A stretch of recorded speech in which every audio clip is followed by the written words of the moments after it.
வெண்ணிலாவோட மாமாவை பசுபதி மறுபடியுமே மிரட்டிக்கிட்டு இருக்காங்க. பணத்தை வாங்கிட்டு ஒரேடியா ஊரு போய் சேரு. அதுவோ வெண்ணிலாவுக்கு ஒரு முடிவு வந்ததுக்கு அப்புறமா தான் நீ போகணும். அப்படி இல்லைனா அவங்களுக்கு ஓ மேல சந்தேகம் வரும். ஓ மேல சந்தேகம் வந்தா என் மேலேயும் சந்தேகம் வந்துடும். அப்புறம் நானும் மாட்டிப்பேன். அதனால நான் சொல்லும் போதுதான் நீ இங்க இருந்து கிளம்பணும். அப்படி இல்ல உன்னோட குடும்பத்தை நீ மறந்துட வேண்டியதுதான். வெண்ணிலாவோட மாமாவும் ஏயா எங்களை இப்படி மிரட்டுறீங்க, நீங்க எல்லாம் இப்படிப்பட்ட ஆளுன்னு எங்களுக்கு தெரிஞ்சிருந்தா நாங்க அப்பவே விஜய் சொன்னதை கேட்டுருப்போம். இப்படிப்பட்ட நிலைமை என் பொண்ணுக்கும் வந்திருக்காது. எல்லாம் உங்களாலதான் அவ இப்படி ஒரு நிலைமையில இருக்கா அப்படின்னு கதற ஆரம்பிக்க பசுபதியும் யோ நிறுத்தியா, மறுபடி என்னாலதான் சொன்னேன். அப்புறம் நடக்கிறதே வேற. நான் என்ன வேணுனேவா அவளை தள்ளிவிட்டேன்? ஏதோ அவ என் சட்டையை பிடிச்சான்னு கோபத்துல அவளை சும்மா தள்ளுனேன். அவ அப்படியே விழுந்துட்டா. அவளுக்கு இப்படி ஒரு நிலைமை வரும்னு நான் கூட எதிர்பார்க்கல. ஆனா இப்போ வந்துருச்சு. அதுக்கு நான் என்ன பண்ண முடியும்? நீ இதே மாதிரி பேசிக்கிட்டு இருந்த அப்புறம் வெண்ணிலாவோட நிலைமை தான் உனக்கும் வரும். அவ எப்படி தவறி கீழே விழுந்து தற்கொலைக்கு முயற்சி பண்ணாலோ அடுத்து அதே மாதிரி நியூஸ் உனக்கும் வரும். இதை கேட்டுட்டு வெண்ணிலாவோட மாமாவோ கதறி தலையில அடிச்சுக்கிட்டு அழ ஆரம்பிக்க அப்ப கரெக்டா இது எல்லாத்தையுமே குமரன் தன்னோட போன்ல ரெக்கார்ட் பண்ணது மட்டும் இல்லாம உடனடியா அந்த போனை கட் பண்ணிட்டு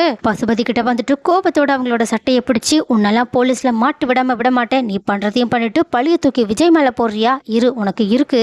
நான் ஆதாரத்தோட போலீஸ் கிட்ட போயிட்டு இந்த உண்மையை சொல்லதா போறேன்னு சொல்லிட்டு கோபத்துல அங்க வந்து கிளம்ப. இதை கேட்ட பசுபதியும் ஒருவேளை இவனும் காவேரி மாதிரி நம்ம பேசினது எதையாவது வீடியோ எடுத்திருப்பானோன்னு கொஞ்சம் யோசிக்க ஆரம்பிக்கிறாங்க. ஆனா போற வழியில குமரன் உடனடியா இந்த விஷயத்த நம்ம முதல்ல காவேரி கிட்ட சொல்லலான்னு காவேரிக்கு கால் பண்ணி அவங்க கிட்ட வெண்ணிலாவுக்கு நடந்தது ஆக்சிடென்ட் கிடையாது, அதே மாதிரி அது தற்கொலையும் கிடையாது, பசுபதி தான் வெண்ணிலாவோட நிலைமைக்கு காரணம்னு சொல்லிக்கிட்டு இருக்காங்க. இதை கேட்டுட்டு காவேரி அந்த பக்கம் ஷாக் ஆகி நின்னுக்கிட்டு இருக்கா. ஆனா இந்த பக்கமும் பசுபதி தன்னோட கார்ல வேகமா வந்து குமரனை பைக்கோட சேர்த்து அடிச்சு கீழே தள்ளி விடுறாங்க. அதுல குமரனோட போனு அப்படியே பறந்து போய் ஒரு இடத்துல போயில அங்க பசுபதியும் லைன்ல காவேரி இருக்கிறது தெரியாம குமரனை ஏதோ பண்ணணுன்றதுக்காக அவங்களோட பக்கம் வந்துகிட்டு இருக்காங்க. இதுல பதறி போன காவேரியும் போன்ல மாமா மாமான்னு சொல்லிட்டு கூப்பிட்டுக்கிட்டு இருக்காங்க. ஆனா பசுபதி கிட்ட குமரன் வசமா சிக்கிக்கிட்டாங்க. சோ பசுபதி குமரனை ஏதாவது பண்ண போறாங்களா? வெண்ணிலாவோட நிலைமை தான் குமரனுக்கு வரப்போதா? எப்படி காவிரி இந்த உண்மைகள் எல்லாம் கண்டுபிடிச்சு குமரனையுமே காப்பாத்த போறாங்க? அடுத்து என்ன நடக்க வாய்ப்பு இருக்குன்னு உங்களோட கருத்துக்கள் என்னன்றத கமெண்ட்ல சொல்லுங்க.